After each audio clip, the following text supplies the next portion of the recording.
A mother admits she smoked meth with her own son. A judge calls her a horrible parent. And the victim's daughter shocks the courtroom with one word: forgiveness. This is the Michael Montoya case, and you won't believe how it ends. 2022 CR 5275, State of Texas versus Michael Juan Montoya. Could I have parties approach and announce for the record for the state? Jason Garahan, Your Honor. Defense? Matthew Allen for Mr. Montoya. Have both parties, are you Mr. Montoya? Yes, sir. Have both parties had a chance to review the PSI report, state? Yes, Your Honor. Defense? Yes, Your Honor. Any objections to the PSI report, state? No, Your Honor. Defense? No, Your Honor. Any witnesses, state? Listen closely. Michael's mom says he's paranoid, seeing people outside trying to kill him. But is this mental illness or the aftermath of heavy drug use? All right, any arguments? Yes, Judge. All right, brief argument. Yes, Judge. I'll make it brief. The court's aware we provided the report for Dr. Fabian. Mr. Montoya, Michael is a 21-year-old with very limited history of any crimes. He was a normal young person, and then things outside of his control at that time when he's younger influenced him, and unfortunately influenced him in such a way that partly led us here today. And I don't say fully because... Now here's the gut punch. This mother admits she smoked meth with her own son. Yep, you heard that right. How does a parent ever justify that? He was an adult. He has to make those decisions. But he witnessed physical abuse, verbal abuse. He witnessed alcohol use and extreme alcohol use. He witnessed drug and methamphetamine use from not just friends. We're talking about people that were supposed to model good behavior instead be a support system, and instead, like Dr. Fabian said, model behaviors which he mimicked later on.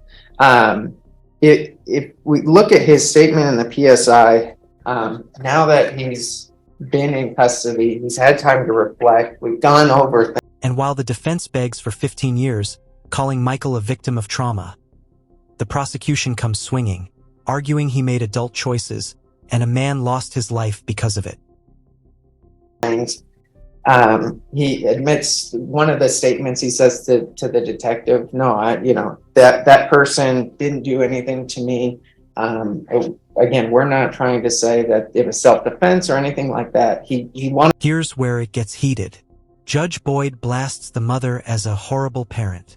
He shows compassion for Michael's pain, but no mercy for the life taken. Wanted to take full responsibility for what he did, and he's doing that here today, and he continues to do that. But drugs, there's no question that the behaviors he witnessed in his childhood, combined with the drug use, affected his brain and his thinking, just like Dr. Fabian said.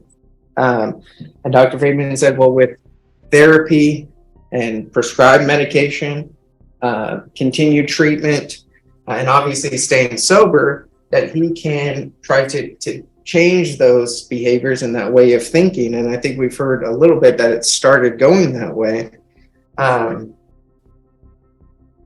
Again, I think just the biggest thing is that he, from a young age, he has outside influences that were not even just neglect, but showing him the absolute wrong things to do at a young age, and how that impacted and influenced him to create mental health problems that went undiagnosed, that his parents never sought treatment for, that he never got treatment for until we were here today, until he was seen in the Bexar County Jail. There were some warnings from the continued methamphetamine use, and Michael's. Finally, the gavel drops, 35 years in prison. A tragic cycle of drugs and bad choices ends here.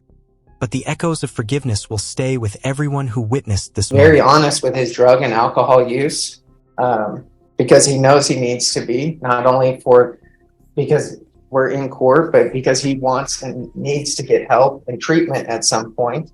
And I think he's talked about getting an education, finishing high school, continuing to try to seek treatment while he's in prison, because obviously that is where we know that he's going to go under this plea bargain agreement.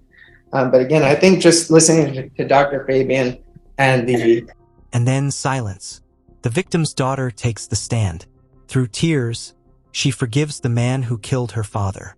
Can you imagine the strength it takes to do that?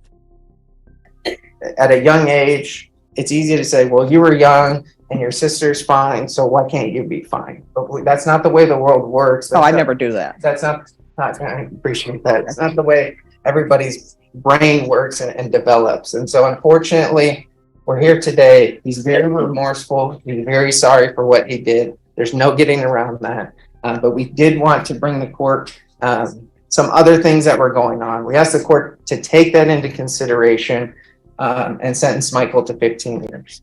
All right, state. Your Honor, for one, the defendant, we saw the photos that were presented to the court, and I know that is a snapshot, literally a snapshot of his childhood. But yet, there are photos of his childhood, of him growing up, that he had some type of support system through grandparents and other individuals in his life. But he chose, yes, at a young age, not to proceed and take advantage of those people. What he chose to do is drop out of school and cut class and drink alcohol, use marijuana, and things that were detrimental to his mental health, anybody's mental health for that matter. For the fact is even in Dr. Fabian's report, he didn't start using methamphetamines and Xanax to the age of 18 at the time that he was an adult. So that at that point, Your Honor, he's making adult decisions that were detrimental to himself, not because of PTSD, not because of ADHD, because he chose to take the easier way and he wanted to go have drinks. He wanted to go smoke marijuana. The day of, he smoked marijuana with his mom's boyfriend. The day of, he just chose to do methamphetamine. That caused him to be voluntarily intoxicated, that he chose that path. So the fact that defense is asking for a sentence of 15 years is not appropriate in this case. 35 years in this type of case is appropriate because this person chose to go down the path he chose.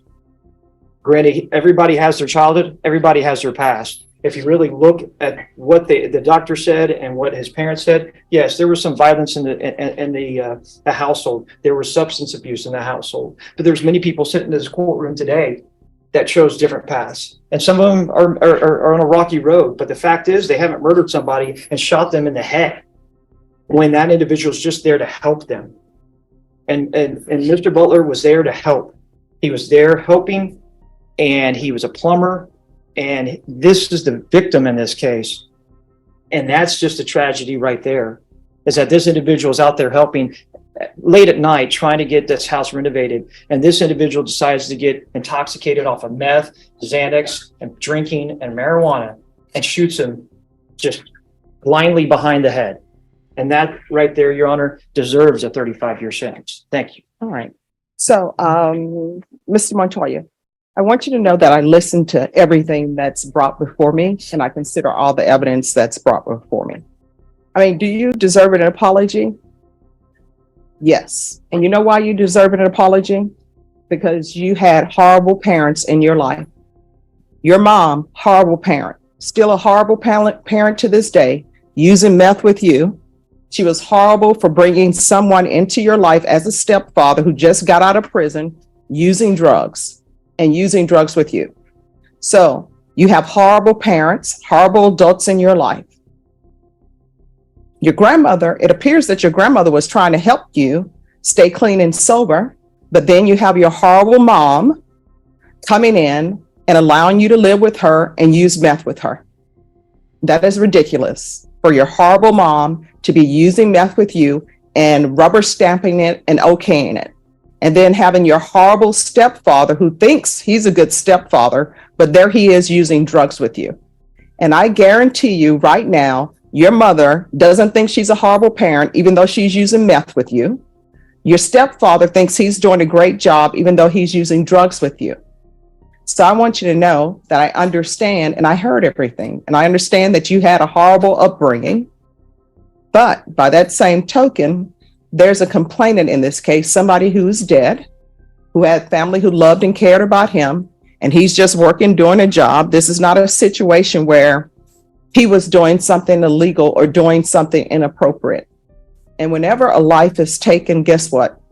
Society suffers, because whatever they were bringing to this world, maybe for the benefit of others, we no longer have that. So when I sentence you today, I want you to know that I realize your childhood was horrible. And sometimes people have a childhood that's horrible and they make it out. And you wonder, how did they ever make it out? And then sometimes when children are taken from the hospital to be with their horrible parents, you know that they're going to have a horrible life. And you have had a horrible life with your horrible mother and your horrible stepfather. And I don't know what they're doing with your sister. I don't know if they're using meth with your sister or not. I don't know if there are other grandchildren that people are allowing your horrible mother and your horrible stepfather to be around. So I want you to know that I heard all of the testimony and I listened to it and I internalize it. Okay? So I'm going to find you guilty. I'm going to sentence you to 35 years in the prison, give you credit for any time served. There's an affirmative finding of deadly weapon. Court will take in consideration 665-487 and 673-117. I'll ask for the therapeutic community. And I'll also ask, they do have mental health treatment at the prison. I'll ask for that as well. I don't have any jurisdiction to force them to do that. But if you request it and they see that I'm requesting it, they may be able to do that for you, okay? Going to show you what's entitled Trial Court Certification of Defendant's Rights to Appeal. Did you review that with your attorney? Did you understand it? And did you sign it? Yes, ma'am. Because this is plea bargain agreement, because I followed your plea bargain agreement, and because you waive your right to appeal, you do not have the court's permission to appeal. Do you understand? Yes, ma'am. All right. We'll go off the record. I know that this seems like a lot of time, and honestly, it is a lot of time, but it's time for you to understand how you got to the position where you are. And it's also time for you to grow and get away from other people. I can't tell you or force you not to have any conversations with your mom, but your mom means you no good. Because if she did, she wouldn't be using drugs with you. If she did, she would have told you, stay with your grandmother. I'm not a good parent because I'm using meth. She still thinks she's a good parent, using meth and bringing a criminal in your life who's using drugs, who on the outside comes in wearing a nice outfit, dressed appropriately for court, but he's still a drug user, and that's who she's bringing around you. The fact that she gave you a father who everybody said was not a good father, then what does she do? She brings boyfriend after boyfriend to be negative influences in your life. So whether or not you continue to have contact with her is completely up to you, but you need to work on yourself, because otherwise, when you get out of prison, and at some point you will get out of prison, you're going to be right back where you started from. You understand? Yes, ma'am. All right. Good luck to you. Do we have victim impact? We do have victim impact on. All right. Is that, I don't see anyone on, is that Cassandra Castro? Yes, it is, Your Honor. Ms. Castro? Hello. Hi, everyone. Let me just click to my thing. Hello, Michael. My name is Cassandra.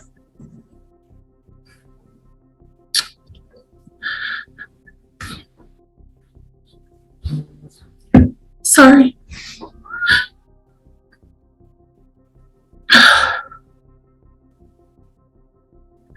I am Paul's only child. He was my father. And I wasn't sure before today if the two of you actually knew each other or if you just saw him for the first time that night. But let me just tell you a little bit about him that you may not know. He was also a grandfather to my 4 children. He was a father-in-law to my husband. He was a son. And he was a beloved and cherished brother. He was an uncle, a cousin, and a friend to everyone who knew him. My dad was not perfect. but he was loved by so many. He was funny, and he was always ready to have fun. He was an artist. I don't know if you knew that. He liked to draw, and he was a plumber by trade. He is so missed by everyone in our family. And not being able to talk to him is not an easy thing. When I heard how old you were, my heart was broken. Not just because of the loss of my father, the loss that our family has experienced not having him around, but also because of the loss that I'm sure your family must feel not to be able to have you around anymore. Your life, their lives, and my family's lives will be different because the decisions that you've chosen to make. When I heard that I could speak to you, I wasn't sure what I was going to say, so I prayed about it. And it's taken me a while to get to this place.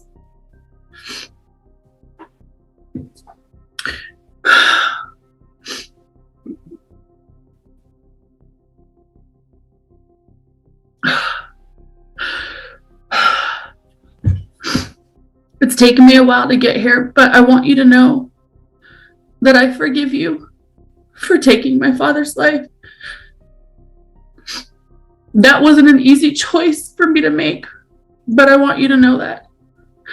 And it's taken a lot of prayers and tears and countless nights with Jesus to get me there.